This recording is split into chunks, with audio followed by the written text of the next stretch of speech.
नमस्कार.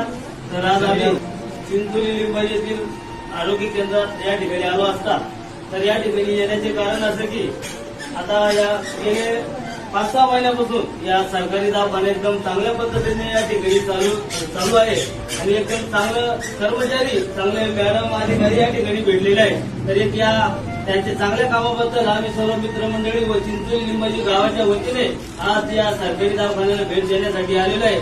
आणि एक योगायोगाची गोष्ट अशी की आपले वाणी साहेब यांची या सरकारी दवाखान्यामध्ये या ठिकाणी नव्याने नियुक्ती झाली. तर त्यांचा या ठिकाणी सत्कार आम्ही आमच्या मित्रमंडळीच्या वतीने केलेला आहे.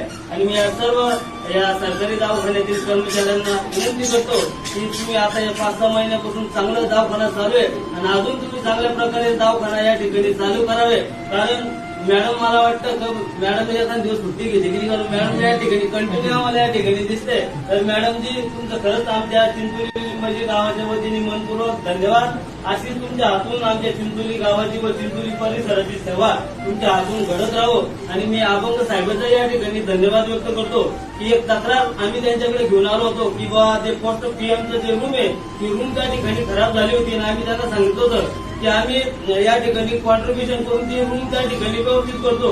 पण अभंग साहेबांनी सांगितलं की मला फक्त तुम्ही 15 दिवस द्या आणि 15 दिवसाच्या आत मी त्या ठिकाणी ती पीएम रूम चांगल्या पद्धतीने या ठिकाणी करून देतो. आणि अखेर त्यांनी त्यांच्या शब्दाला टिकून ती पीएम रूम चांगल्या प्रकारे या ठिकाणी करण्यात आलेली आहे. तर मी अभंग साहेबांचा या ठिकाणी धन्यवाद व्यक्त करतो. त्यानंतर आरके साहेब कंटिन्यू लोकांच्या सेवेत या ठिकाणी हजर राहतात. आज त्यांच्यामुळे इतर कर्मचाऱ्यांना सुद्धा एक लाजण्याचा प्रकार निर्माण झाला आणि त्यांचं गुण ते जो आपल्या पद्धतीने आपलं काम या ठिकाणी 100% निभावण्यासाठी प्रयत्न करत आहेत.